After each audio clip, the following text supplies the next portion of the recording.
बहुत समय पहले ऋषि शिलाद नाम के एक महान संत थे। वे भगवान शिव के अत्यंत भक्त थे।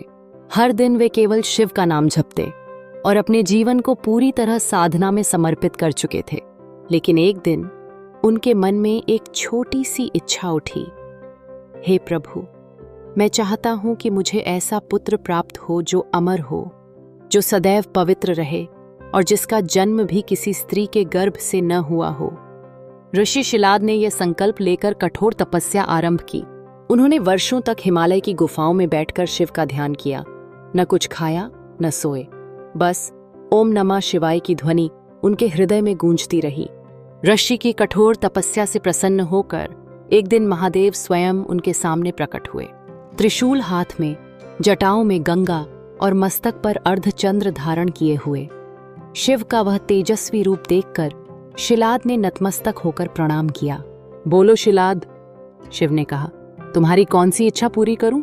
शिलाद बोले, प्रभु, मैं एक ऐसे पुत्र की कामना करता हूं जो सदैव धर्म में स्थित रहे, अमर हो और आपकी ही तरह तेजस्वी हो। महादेव मुस्कुराए। तथास्तु, तुम्हें शीघ्र ही ऐसा पुत्र प्राप्त होगा। इतना कहकर वे अदृश्य हो गए। कुछ महीनों बाद एक दिन ऋषि शिलाद अपने खेत में हल चला रहे थे। अचानक भूमि फटने लगी और मिट्टी से एक तेजस्वी बालक प्रकट हुआ। उसका शरीर दिव्य आभा से चमक रहा था और उसकी आंखों में एक अद्भुत शांति थी। आकाश से एक स्वर गूंजा, हे शिलाद, यह तुम्हारा पुत्र है जो स्वयं शिव का अंश है। इसका नाम नंदी रखो। ऋषि ने बालक को गले लगाया और भाव विभोर हो गए। उन्होंने उस बालक का नाम रखा नंदी, जिसका अर्थ है आनंद, प्रसन्नता। नंदी बचपन से ही अत्यंत तेजस्वी और भक्तिपूर्ण था। जब अन्य बालक खेलते, वह ध्यान में बैठा रहता।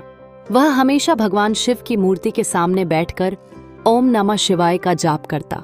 शिलाद को अपने पुत्र पर गर्व था। वे सोचते, निश्चित ही यह बालक स्वयं महादेव का वरदान है। लेकिन एक दिन दो महान ऋषि, मित्र और वरुण, शिलाद के आश्रम आए। उन्होंने नंदी को देखा और मुस्कुराए, परंतु उनके चेहरे पर हल्की उदासी झलक रही थी। ऋषि शिलाद, उन्होंने कहा, तुम्हारा पुत्र बहुत तेजस्वी है, परंतु इसका शरीर नश्वर है। एक दिन यह मृत्यु को प्राप्त होगा। यह सुनकर शिलाद व्यथित हो गए। उन्होंने शिव से वर मांगा था कि पुत्र अमर हो, फिर यह कैसे संभव है? जब नंदी ने देखा कि उसके पिता दुखी हैं, उसने उनसे कारण पूछा। शिलाद ने सब कुछ बता दिया। नंदी ने शांत स्वर में कहा, पिता, यदि भगवान शिव ने मुझे जन्म दिया है तो वे ही मुझे अमृता भी देंगे। इतना कहकर वह वन की ओर चला गया और तपस्या आरंभ की। वह कठोर व्रत रखता, घंटों ध्यान करता और केवल शिव का नाम जपता रहा। ओम नमः शिवाय, ओम नमः शिवाय उसकी साधना की शक्ति से पूरा ब्रह्मांड गुंजित होने लगा। नंदी की भक्ति से प्रसन्न होकर भगवान शिव और माता पार्वती स्वयं उसके सामने प्रकट हुए। साक्षात शिव शक्ति के दर्शन से नंदी ने आंखें बंद कर नम्रता से प्रणाम किया। महादेव बोले, नंदी, तुम्हारी भक्ति से मैं अत्यंत प्रसन्न हूं। मांगो, क्या वर चाहिए तुम्हें? नंदी बोला, हे महादेव, मैं बस आपके चरणों में स्थान चाहता हूं। मैं सदा आपका सेवक बनकर रहूं, आपकी आराधना करता रहूं। शिव ने मुस्कुराते हुए कहा, तथास्तु नंदी, आज से तुम मेरे गणों के अधिपति होगे। तुम अमर रहोगे और सदा कैलाश पर मेरे साथ रहोगे। तुम मेरे वाहन भी बनोगे और मेरे द्वारपाल भी। इतना कहते ही शिव ने अपने त्रिशूल से नंदी के मस्तक को स्पर्श किया। क्षण भर में नंदी का शरीर तेजस्वी बैल के रूप में परिवर्तित हो गया। उसकी आंखों में अभी भी वही भक्ति और प्रेम था, परंतु अब वह दिव्यता से भर उठा था। पार्वती माता ने नंदी के गले में स्वर्णमाला पहनाई और कहा, तुम केवल शिव के वाहन नहीं, बल्कि हमारे भक्तों के रक्षक भी हो। उस दिन से नंदी सदा कैलाश पर्वत पर भगवान शिव और माता पार्वती के साथ रहने लगा। हर पूजा, हर आरती में नंदी साक्षी बनकर उपस्थित रहता है।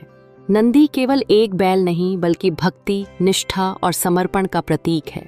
वह सिखाता है कि जब हम पूर्ण श्रद्धा से प्रभु की शरण में जाते हैं, तब वही हमें अपने समीप स्थान देते हैं। नंदी की तरह हमें भी अपने मन में अहंकार को मिटाकर केवल एक भाव रखना चाहिए, मैं ईश्वर का सेवक हूँ और उनकी इच्छा ही मेरा धर्म है। आज भी जब कोई भक्त शिव मंदिर जाता है तो वह पहले नंदी महाराज के कान में अपनी मनोकामना कहता है, क्योंकि माना जाता है नंदी वह भक्त हैं जो सीधे शिव तक हमारी बात पहुंचाते हैं। नंदी की कथा हमें यह सिखाती है कि भक्ति में शक्ति है, प्रेम में अमरता है। ऋषि शिलाद की तपस्या, नंदी की निष्ठा और शिव का आशीर्वाद, इन तीनों ने मिलकर यह दिव्य कथा रची जो युगों युगों तक अमर रहेगी। इसलिए जब भी आप किसी शिव मंदिर में जाएं और नंदी की मूर्ति देखें तो याद करें, वह केवल एक प्रतीक नहीं बल्कि स्वयं भक्ति का मूर्त रूप है। वह सदा शिव शक्ति के द्वार पर विराजमान है और भक्तों की प्रार्थनाएं सुनते हुए मुस्कुरा रहे हैं, क्योंकि भक्ति और प्रेम ही नंदी का सच्चा स्वरूप है।